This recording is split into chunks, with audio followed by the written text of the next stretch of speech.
Sergio. Thank you very much, the Global Legal Tech Hub. It's a pleasure to be here.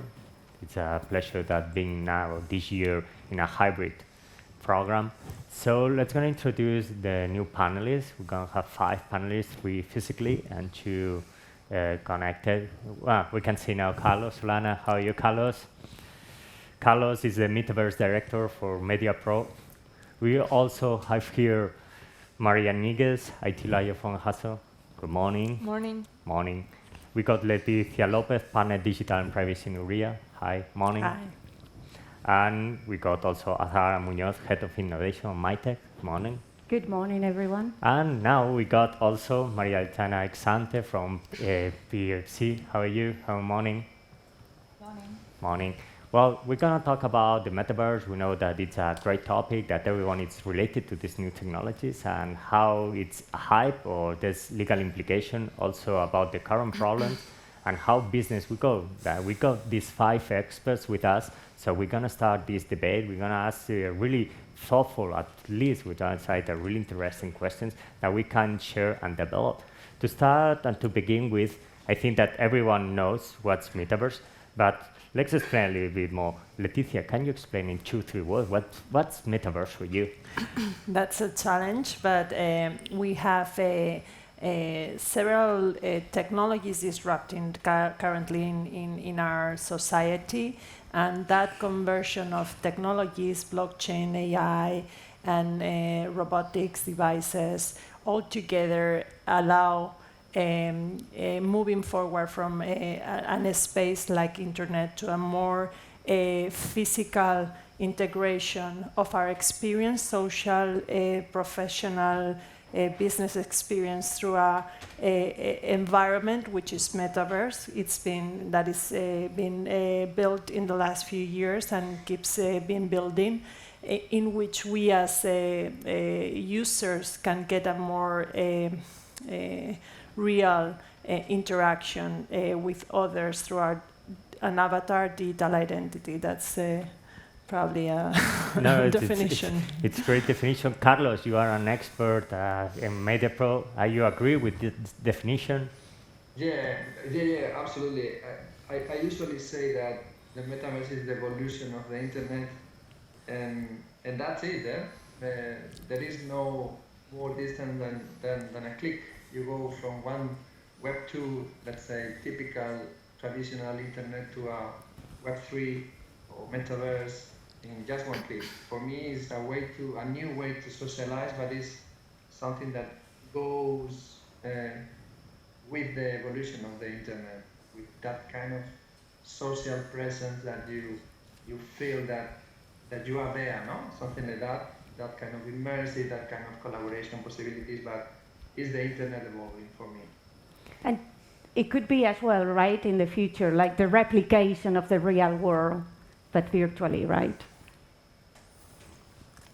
Yeah, and a kind of digital layer that is on top of the physical reality and creating a kind of new reality that is the combination of physical and digital, no?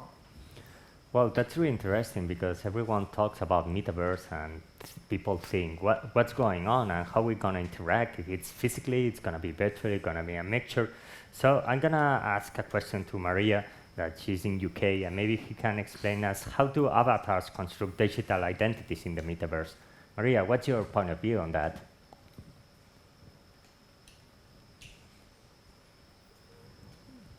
I was on mute, sorry. I might defer to Carlos to comment on that because he is the true metaverse expert. What I would want to add to what has been said about definition of the metaverse is the fact that we see a convergence of technologies in the metaverse, and I think the big topic for us to be thinking about how well did we go about building the previous technology before we jump and embrace a new version, a new evolution like Web 0.3 or Metaverse, because we carry so many problems with the technologies we've had before and we haven't really addressed it.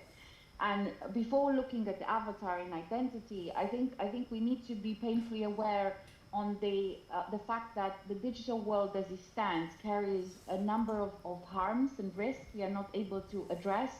And we need to be honest and bring it in the conversation right now. We haven't done a good job with previous technologies. We've learned as we are learning as we're flying with artificial intelligence, how to embed a risk-aware approach to it. And I think it's very important for us to have the same approach in the metaverse, because in the metaverse we will have users present in those spaces on a more continuous manner, and it becomes critical to have this safety approach when we are thinking about our presence in the metaverse. But I will defer to you for the actual question on identity, Carlos, because yes, you are the expert. Maria, I couldn't agree more with you. Actually, like currently, one of the ways that we could construct digital identities in the metaverse is with the use of NFTs, right? But NFTs are not regulated, and that can be a problem as well, for the future. So, and I touch on that because currently, I don't know, interoperability as well is really important. How to reuse your digital identities. Currently today, we have particular set of regulations in the online world, like anti-money laundering rules. And I touch on anti-money laundering rules because in many countries today, they set the standards or the guidelines to how to do an online verification. So to me, interoperability, it's going to be key on the digital identities. We see today a bunch of regulation and digital trans frameworks, like in the UK, but also EJASO that are around the e-wallet, but how that world we transform and translate into the metaverse, I think it's going to play a key role. On that, I think we have an opportunity with technology from the legal side. We are moving from a moment in which internet at the very beginning had a very relevant legal challenge on anonymity. At the very beginning of internet, it was very complex to identify someone you had on the other side of the screen, and that was posing a lot of problems. We are moving in the internet. We see how this has evolved from a moment in which almost everybody was anonymous in the internet to a moment where everybody has to identify themselves within the internet, within platforms, services, and that allows more security and safety in the world of internet. Now with new technologies like blockchain, NFTs you were referring to, and other technologies, and also on the how rules in the European Union are evolving on electronic identity, this European electronic identity, we do have more technical possibilities of ensuring the identity of users in the internet, and this will also be a reality in the metaverse, or at least it needs to be built in that way. So I think there are technical possibilities, and also the involvement of European regulations at least is to allow certainty, security, safety within these worlds, digital environments, both internet and probably also on the metaverse, and there are ways to identify and to allow this safety and security of users with blockchain and other technologies that will make a better identification of avatars, users, and will allow more certainty on the metaverse. Okay, then we are not in the Far West anymore, so metaverse is not really. There are certain legal implications. I want to know, Maria and Azahara, your points of views about this. It's becoming more regulated. We got in Mitek, you're working with digital twins and all this kind of identification, and also with the IP rights, because we know that in metaverse, we've seen it with, I think it was with Birkens, there was a problematic that it makes some copies, some NFT was saying also in the metaverse. So I think it's good to understand one side, if there's far west or not, because the technology will protect it, and on the other way around, how IP will be protected too. So one of the key topics to me is around data protection, right? And I think one of the challenges is to define the responsibilities in the metaverse. So who is a data controller versus a data processor? How do we capture consents on the metaverse, right to be forgotten? So there is a number of areas where there is no a global jurisdiction on that. So here in Europe we have GDPR, but then you go to the US and there is a variety of different regulation when it comes to data protection. CCPA in California, you have Illinois, you have other states that have absolutely nothing. So how that in the metaverse will evolve, given the fact that there is no a global jurisdiction, I think it's key on that. I think Azahara just pointed out very interesting issues. One of them, GDPR. But just to start and set my opinion is that Metaverse cannot be seen as a Wild West. It has been to see as as a virtual space with legal implication. That's why companies that wants to develop their products and their services in the metaverse have to take into consideration the current regulations such as GDPR, but also the new frameworks that from Europe are coming, which are Digital Market Act, Digital Service Act, and among others. No?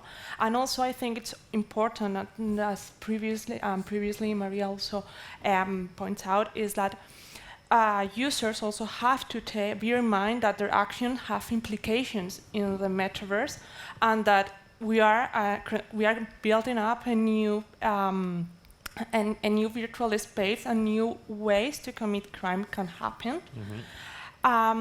So having these two elements or these points in consideration, and just jumping into the question about how to protect IP rights in the metaverse.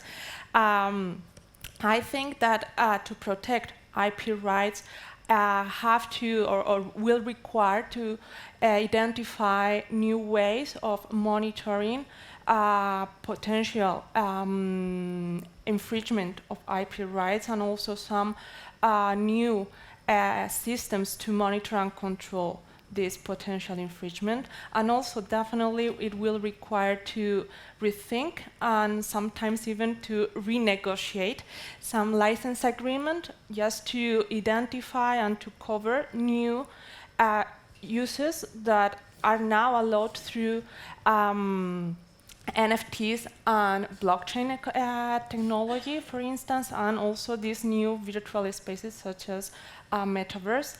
So, and also I would like to point out that companies have an opportunity now also, and from my point of view, have to take into consideration that they have to protect their trademarks, and now with the new NIS classification, they will be able to protect their service and their product in that are related with blockchain and with NFTs through the new with the classes 9 and 42, for instance. Yeah, that's true. NFTs are starting regulated. We're going to see it also in Europe with MiCA 2.0. Definitely. But Maria, you are also related with artificial intelligence. That in Metaverse also it's quite a hot topic. Do you think that it's going to be the key year for artificial intelligence in this new kind of models, or it's something that it's more marketing or whatever? That's a very good question. I mean, having been in the story of AI for the last 6 years now, I've seen the hype, I've seen the lows, and also seen a bit of a normalization of understanding what artificial intelligence is. And with that, everything that we have learned and all this journey could be very easily leveraged in the world of the metaverse. That's why I'm here. That's why I'm working with my colleagues, although my experience comes from the responsible AI and ethical AI, and I'm bringing this experience in the world of the metaverse because there's a lot we can leverage, and we have made a lot of mistakes as a community, AI community, which we don't have to repeat in the world of the metaverse. Sometimes I feel like I'm the person that ruins the party because I step in the room as I've done with the question and say, what about risk? What about safety? It's because we have not done this. When we started looking at AI, it was very much an afterthought, only to realize and to witness so many examples of misuses of technology. And especially if we start layering our world with virtual world, as Carlos so nicely described it, I think it's imperative for us to be thinking what can go wrong with this technology, and how can we use technology to mitigate some of the evils of society. This is the questions we are asking in the world of AI, is how can we use AI to help us solve some of the problems that society has in terms of inequality, in terms of access to prosperity and benefits this technology brings, which with AI, I can't stress enough, was very much an afterthought and still not there yet. It's still not considered early on when we developed this technology. So in the world of the metaverse, I think we could look at what we have done or not done with AI to start with, and also being aware when we start adding all those different layers of technology on top of each other,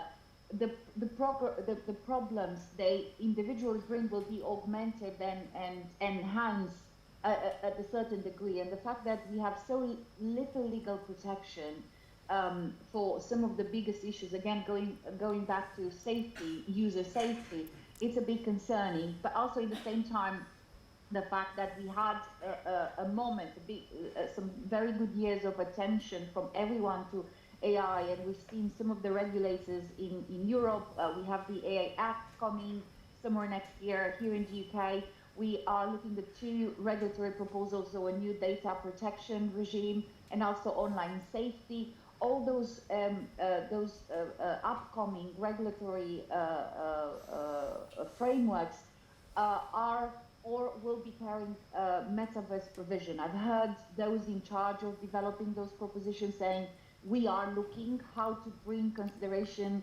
of the metaverse in those new proposals.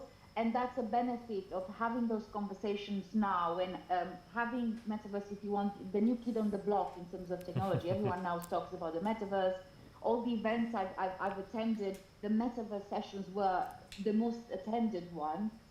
And I think, again, benefiting from the buzz of AI, but having now the conversation of metaverse is topical, because we can progress a lot of these issues that are relevant for the metaverse via AI angle and through the AI initiative. Well, thank you very much, Maria. Well, I truly understand you, because the same happens to me when I'm dealing with NFTs, blockchain projects. They always say, oh, come on, Quim, you're always saying the risk. You're saying that you cannot do it when technology can do this. So, Carlos, that you are most close to the metaverse, do you think that anyone could create a new business model in the metaverse? It's something it's feasible, or it's still being on our dreams or in the clouds? A nice question, eh? I think that, and I usually have this kind of thought, if we were able to come back to, let's say, 1999, and we were doing the same question, no? Is anyone able to create a business in the internet?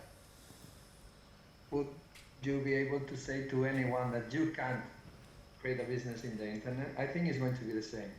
The point is that, for me, the point is that the metaverse is still so young that we are building the standards, you know, and it also has to do with the regulation, because you can regulate something when there is a standard that is consolidated and you have like a guide to behave, no?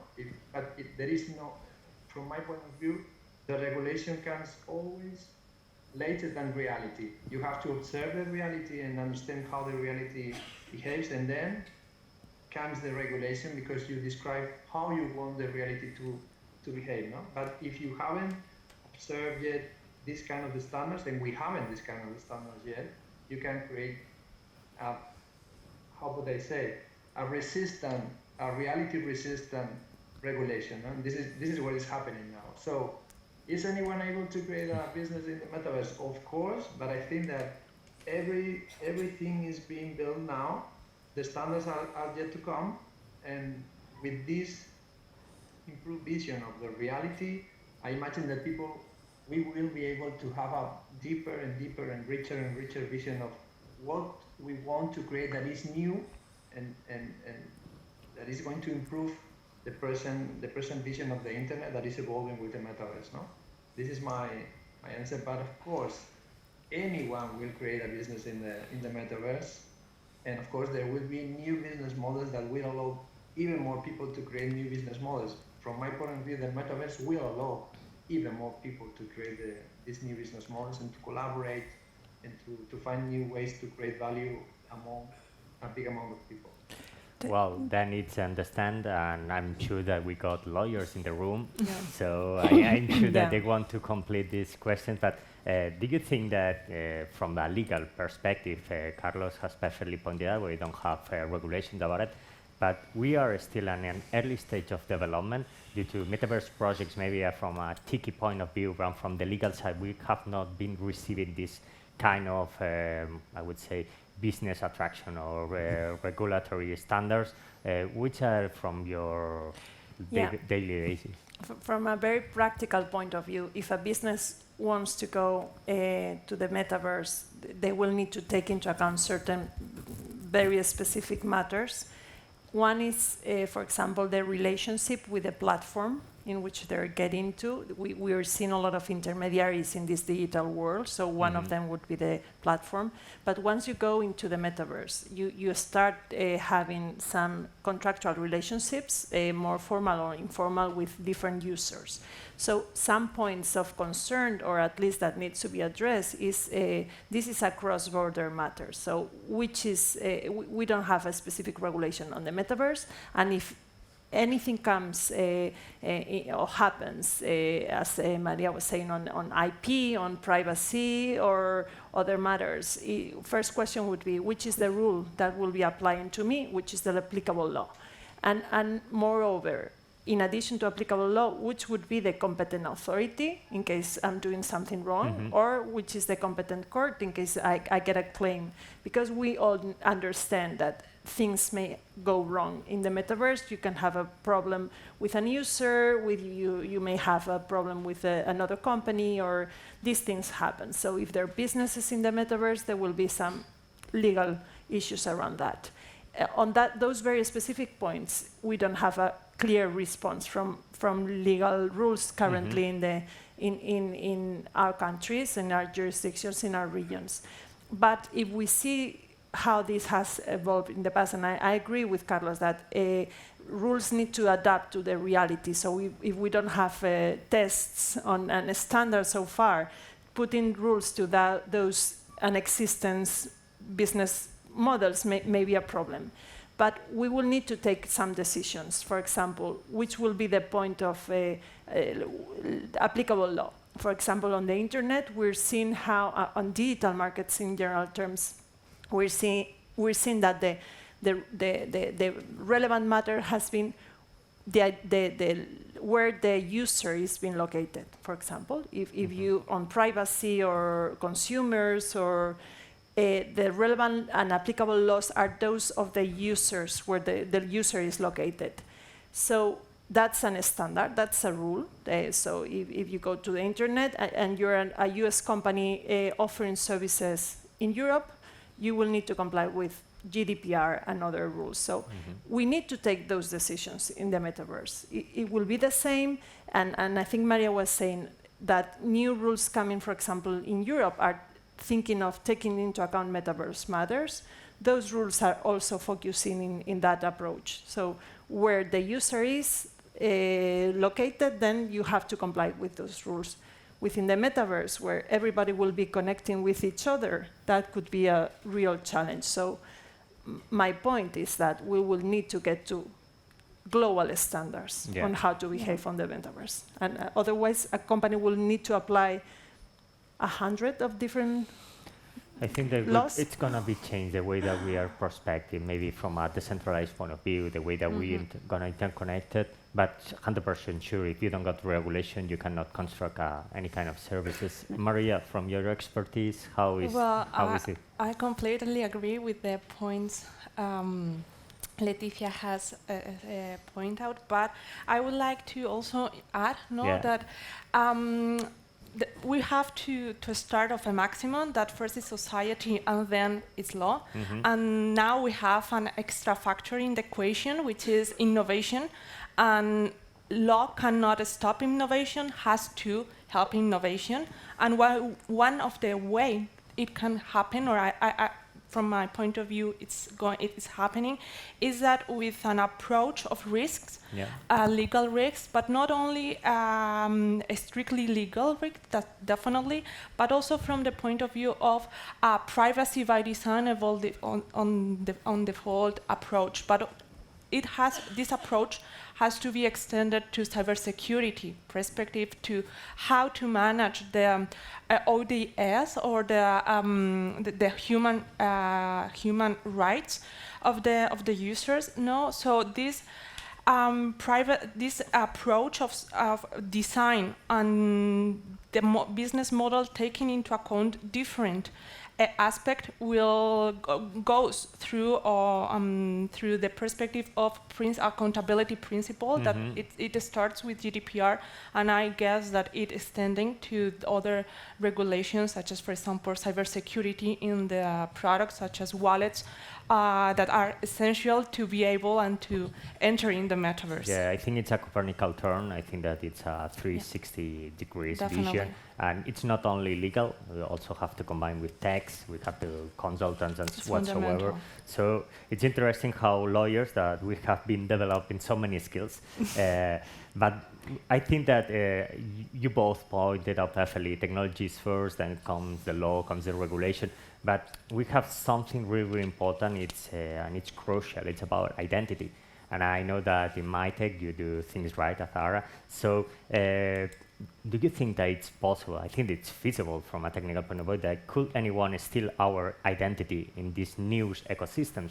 I think that you could be worried about it and how we could protect that. Of course, right? So identity theft is, in the real world, is a multi-million dollar business, right? So, and fraudsters continually evolve, inventing new ways to commit fraud. So I do believe that it's currently one of the challenges that we need to make sure that we have the rules in place, how to restore your digital identity when it's been stolen, multi-factor authentication, strong authentication. I think it can help using multimodal biometrics as well. Could be another area, face, voice recognition, etc. So I do believe it's gonna, be a big theme in the future, and social engineering, etc. I think it's constantly evolving and finding new ways to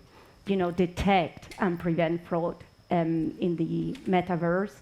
I think it's a real challenge for us to work on. Yeah, and restore those identities, right? Different level of assurance, depending as well on the use cases in the metaverse. It's not the same if we are like gonna meet for a coffee and I steal your identity when we're having a virtual coffee, that it's a financial transaction, right? So come on, something happened worse taking a coffee. So no, but it's true, right? I mean, it's different levels coffee is coffee. Good coffee, it matters. Good coffee on the metaverse. Yeah, no matter what, if it's not good coffee, the day has not started yet. So Carlos, Maria, from this side, identity, from artificial intelligence, and also from Mediapro, the business, that I think it's crucial part too. Maria, you first, please. Sorry, can you repeat the question? Yeah, I'm passing my no problem. Now, we were discussing about a style of identification. I think that it's something that you also have been covered with artificial intelligence, and how this new topic that the metaverse, if an identification has been stolen, how we can prevent that, or how we can start to manage that. Yes, I think you're raising a very important question. Is the fact that risk management is going to be an upcoming trend in the metaverse. And in fact, in no way I'm advertising the work of my colleagues, but watch out, we are working on Metaverse prediction for 2023, and one of the prediction is the rise of risk management. And the first thing we need to do is actually map all those different risks, create a risk taxonomy. Again, we have done it in AI, and it was very helpful because in understanding how to deploy or and use Metaverse responsibly, the first pit stop is to understand all the risks. And we have risk around cybersecurity and fraud. We have compliance and legal risk, as you've noticed, but also operational, financial, reputational, physical, and health and safety. And in order to mitigate those risks, organizations might need to change their approach to risk management altogether, because risk in the metaverse, or managing risk in the metaverse, it shouldn't be done only via organizational controls. You need to have extra layers of technology, for example, in smart contract or identity theft or verification or authentication. You would need to have extra layers of technology on top of your existing stack. And that comes again with further risk. For example, who are those providers, as was mentioned before? What sort of a relationship you develop? The fact that Metaverse is not the technology alone, but a set of technology that are being provided by a large number of, of technology players, that's a risk in itself. How do you manage such an ecosystem? How do you understand the amount of risk different players are carrying, and where are the boundaries of responsibility and liability? That brings a whole new level of complexity for anyone who's looking to join the metaverse. And in fact, one of our clients who we helped establish a presence, a space in the metaverse, he said basically they spent a weekend creating the space and 6 months to get the compliance check.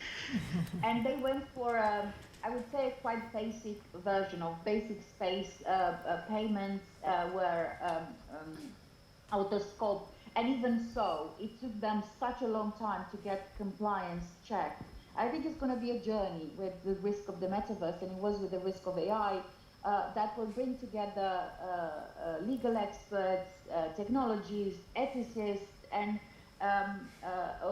business owners to really start mapping those risks, and then being able to develop internal capacity to address those risks. At the moment, that capacity does not exist. So I think we have to go in a journey of really educate ourselves what can go wrong, and we can already do that by talking with people that have had those experimented those issues in the metaverse. That's how we ended up with our risk taxonomy. Is that we had a bunch of colleagues, and I said, hey, my identity was stolen when I was having a coffee in the metaverse, for example. And I said, more likely this is going to go wrong, and we need to start preparing for it. So going into this educational journey is the first very important step for many organizations.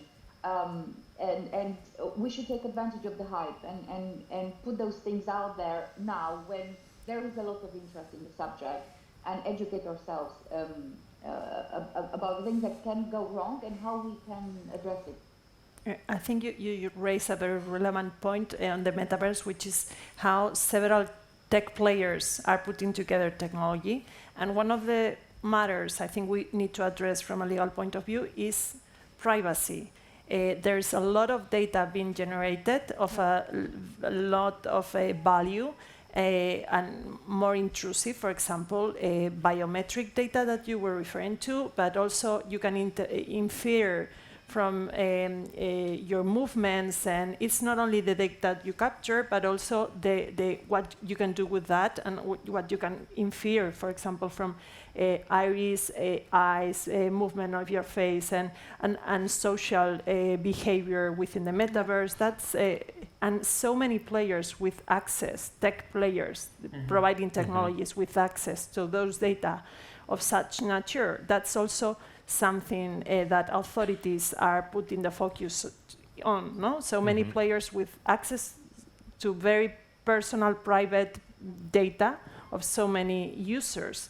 And that's something, a matter, a raise of concern. Emotions, right, as well. Yeah. So how that can be used I think it's going to be key to protect our privacy, but also what about minors, right? Yeah, It can be like very dangerous. These new neural rights, like trying Definitely. to protect us from, someone. I think that we are creating new rights, new businesses. I think that's a lot of scope. We are coming to an end of this panel. I think that we can list for hours. But I want to finish with a speed dating quick question from all of you, 30 seconds if it's possible, because I want to know more about what you think, what you feel about this metaverse. And the question is, to be or not to be in the metaverse? Could anyone survive without being there? Maria? Interesting question, Yeah. and definitely I think it's an strategy. The answer is depends on the strategic of a company or even as a user. But I think it's an interesting. I will say that I prefer to explore because it's the only way to set an opinion of to be or not to be. So at least let's try. Okay. Leticia, your views? I think there's future on the metaverse and that companies will be there. I am on the metaverse already, so I will ask everybody to do so. Azahara, what's your views? We will see. Yeah. Adoption is going to be key. However, there are some analysts like Gartner that consider that in 2026, like 25% of the population are going to be in the metaverse spending at least 1 hour. So we will see with the adoption and the different use cases. Maria, your views? I think yes, to be in the metaverse, but responsibly, being aware of the things that can go wrong, and also keep in mind that we are still dealing with digital divide and providing access to technology. And the fact that to access the metaverse now you require a very expensive hardware might be inaccessible to a lot of the people around the world. And when we start providing critical services like banking, medical advice, education in the metaverse, we have to be thinking, how do we bring those who have been disadvantaged or don't have access to technology, and only do it if that provides an entry point for vast majority of population. Otherwise, I think we need to slow down to bring everyone on the same page. Okay, and Carlos, as an expert, you have to say yes. You cannot say no. Yes, you can avoid that. And from my point of view, the technology comes after cultural transformation. From my point of view, the biggest challenge has not to do with technology, and there are many challenges related with technology, but I think that the main challenge has to do with cultural transformation, because in general we don't like changes. We like to control everything. We want to know what we are doing, and we want to regulate everything that we know must happen like this, but at the moment we don't know what's happening, how we have to rule that. And yes, but it's going to happen, and we have to transform. And the transformation, the willing to transform ourselves is from my point of view, the main challenge, but it's going to happen. So let's go. Well, from my side, it has been a real pleasure to be with these 5 experts hybridly, 2 from abroad, 3 from here in Madrid. So thanks, Maria, Leticia, Azahara, Carlos, and Maria. It's good to have you back there. We're going to still talk about the metaverse the following years. Thanks, the Global Legal Tech Hubs, and keep going. Thank you. Thank you.